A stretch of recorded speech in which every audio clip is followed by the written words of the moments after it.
Assalamualaikum, salam sekali lagi. Khamis 28 Mei 2020. Sekarang 6:04 petang. Okey, memandangkan besok adalah hari terakhir kita trading dalam bulan Mei.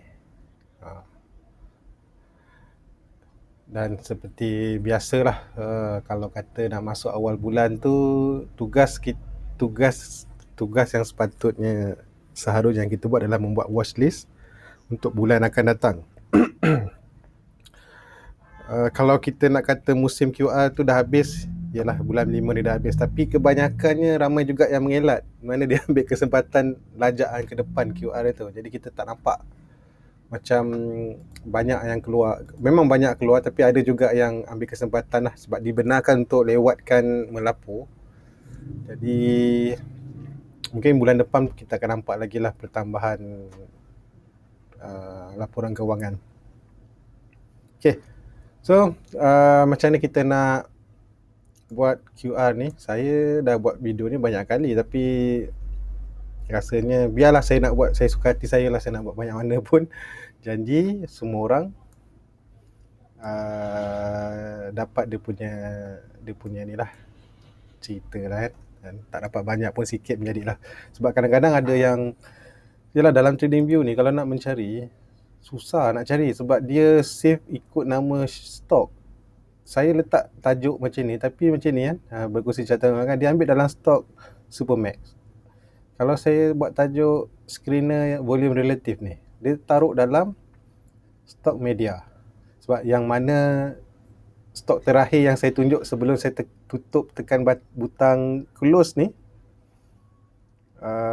itulah yang dia akan tunjuk. Macam ni, TN Logis, label doji dan breakout doji, TN Logis. Jadi kalau nak mencari tu memang susah. Mungkin lepas ni review mungkin boleh buat satu search ke, ataupun dibuat satu kategori ke yang boleh dicari. Memang ada kategori dia masa kita save tu, tapi saya kata senang cerita, susah lah nak mencari. Okay, kita ada besok, kita ada Sabtu Ahad, hari Senin 1 hari bulan Jun untuk awal bulan. Jadi kita akan nampak sedikit perbezaan, tapi untuk sepanjang bulan 5 ni tak ada beza lah, hari-hari aktif. 6 bilion kan market. So tapi cuma itulah, kalau awal bulan tu biasanya ada sedikit, dia ada ong mari lah kan, sebab ambil profit taking ujung bulan, dan awal bulan kita nak try balik lah. Okay, saya ni oversold ni, dah 2 bulan tak ada oversold lah. Last kali oversold betul-betul bulan 3 tu hari. Sampai ke sekarang ni, daily oversold yang saya punya setting lah, langsung tak ada. Jadi kita nak beli buy betul-betul akal, memang dah tak ada lah. Kita cuma boleh layan trading lah, pullback apa semua. Okay, pergi kepada, sorry lah 3 minit buang masa je. So, pergi pada penerja volume macam biasa. Okay, ada banyak cara, tapi kalau kita nak short term saja kan, kalau penerja volume ni maksud dia tunjuk yang paling aktif untuk hari ni lah. Jadi kalau kita ambil esok yang paling aktif untuk esok. Jadi kita boleh tengok satu dan satu lah. Tapi kalau boleh, kalau kita nak cari yang betul-betul uptrend, senang je. Prestasi YTD ni, ambil je, susun YTD. Yang mana yang kita nampak ni, mana daripada, kalau chart tu daripada year to date tu, persen dia nampak naik, mana chart tu uptrend lah. Trend lah. Senang je. Lepas tu kita boleh letak volume lah kalau nak. So tugas kita, okay, tujuan saya hari ni untuk cari benda ni, untuk kita asingkan stok-stok ni. Pertama, kita kena tengok previous high. Macam ni dia dah buat new 52 week high ni. Okay. Kalau jenis-jenis yang macam ni, kalau kita tak sempat beli kat bawah tu hari, kan, hold, buy, sell kan. So yang ni kita boleh letak dia dalam kategori breakout. So breakout maksudnya, kalau kata dia breakout pada RM18, kita entry dan kita akan letak stop loss. So dia dah jadi, ni resistance dia, kalau dia naik sini dah jadi rantai balik lah, support balik. Jadi ada dua kemungkinan, sama ada kita tumpang masa dia tengah naik, ataupun kalau dia start turun balik, kita boleh dia retest balik area sini. Jadi kita dah asingkan dia, okay, ini kategori nak breakout. Okey, macam ni pun sama, kategori nak breakout. Rasanya dah break. Belum lagi. Jadi kalau kata dia berjaya break ke atas, kita join. Ini stop dia punya low, samalah macam FICB tadi ya. Slow volume dia. Tapi kan bila dekat-dekat resistance nanti tiba banyak supply banyak masuk. Bawah ni sikit-sikit tiba atas supply banyak masuk. Jadi ni dalam kategori tetap sama layan breakout. Ruberex pun tadi dah breakout. Ni yang saya cuba gambarkan tadi. So kalau kata kalau kita belum kan, kita nampak macam ni, kita dah letak dia dalam kategori breakout. Dia breakout. Jadi bila dia dah confirm breakout, sebab dia keluar di atas, automatik RM2.52 dah jadi kita punya sokongan yang terbaru lah. Jadi tugas kita sama ada kita nak layan kejar-kejar ataupun just tunggu balik sampai dia retest balik sokongan ni lah. So yang ini kategori apa? Ini kategori dah break. Dia dah masuk jalan kejar-kejar. Okay, yang ni best. Ni nak beli lagi tak? Jangan takut. Pasal cerita takut ni, jangan beli. Sejak daripada sini lagi, jangan beli dah tinggi. Jangan kata situ, saya patah balik belakang. Jangan beli dah tinggi. Tinggi sangat. Jangan beli dah tinggi. Okay. Kalau sini takut, yang ini tiba-tiba jadi berani. Kenapa? Sebab tu saya kata kita kena tengok dan kita asingkan stok ni dia dalam keadaan apa, dia sedang mencanak macam ni kan.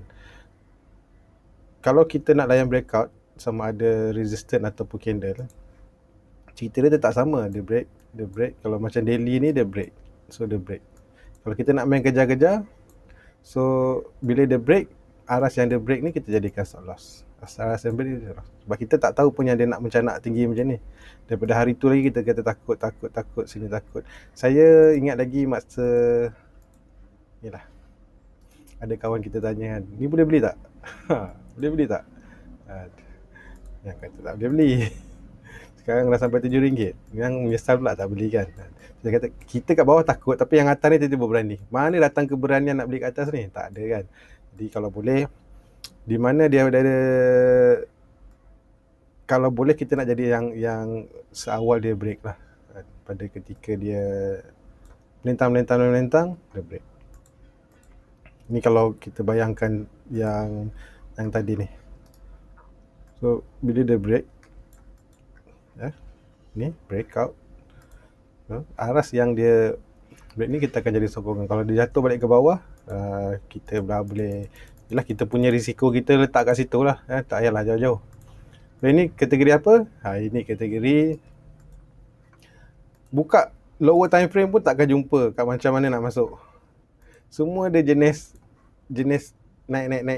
Ni nampak lah satu 1 hour ni nampak lah sikit breakout. Tapi breakoutnya breakout daily lah. Kalau kita tengok daily nampak lah ni satu day kan, 1 day. Kalau yang jenis ni, kalau canak ni mungkin kita boleh tukar lower time frame untuk tengok kat mana nak masuk.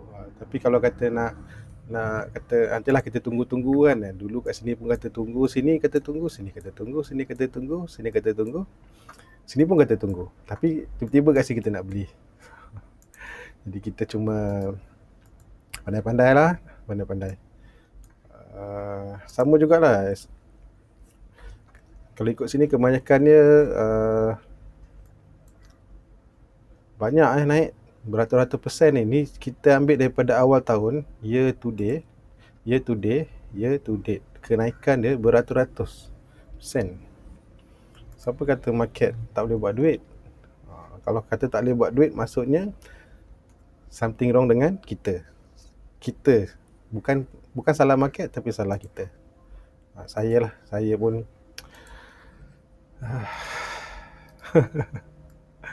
kita tandakan kat mana dia punya breakout. Contohlah macam ni. Okay. Kalau dia masih lagi nak pergi, kita boleh entry. Kalau dia masuk bawah dan kena keluar. Sebab kita akan membayangkan sama macam yang cerita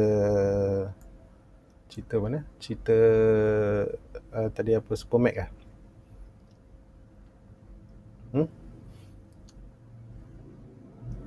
Kita tak tahu pun dia nak pergi lagi. Tak tahu. Kita cuma boleh tumpang je. Tumpang dia naik pergi. Janji kita tahu cari kat mana nak letak stall loss dulu. Jadi saya rasa macam itu je. Macam ni pun kategori yang jenis belum naik lagi. Ni mungkin kalau kata berminat, kita akan cuba cari ruang entry kat sini. Kalau di 4 hours kita boleh cubalah. Kalau 4 hours tunggulah hijau muncul lah.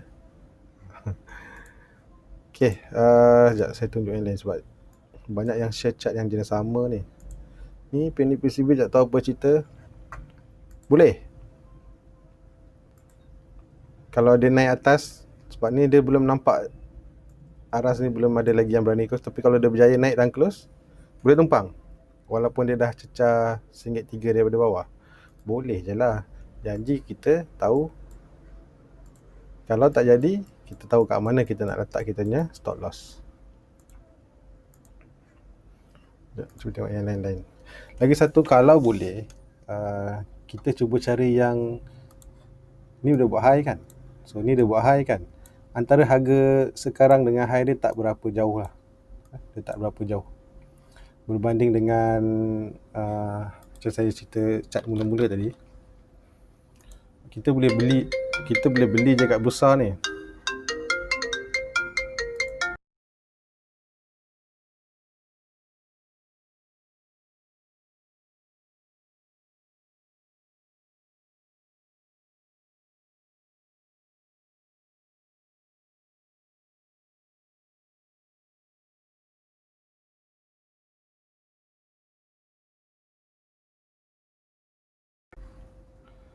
Berbanding macam yang FIHB ni, ini adalah harga tertinggi dia. Tapi dia antara current harga dengan harga sekarang dengan harga tertinggi dia agak jauh. Dia bulan 4 sekarang dah sebulan lebih kat belakang. Jadi kalau boleh kita tolak yang ni dulu, taruh tepi. Disebabkan kalau boleh kita nak yang jenis-jenis masih dekat lah. Masih dekat. Kita nak layan dia punya trend. Kalau jauh-jauh tu boleh orang kata boleh swing kan. Swing. Apa gunanya swing simpan 3 bulan, sebulan tak bergerak, sedangkan kita boleh layan yang nak breakout ni dalam masa sebulan. Keluar masuk. Sini duduk simpan, just swing celah mana. Itulah saya cek yang mana harga sekarang dengan harga yang tertinggi dia buat masih lagi dekat. Masih lagi dekat. Kita tak tahu apa cerita dia, tapi kalau dia benda kalau nak naik dia akan gitu dia nak naik dia akan gitu Jadi kita cuma perlu tunggu lah. Okay. Saya tutup dengan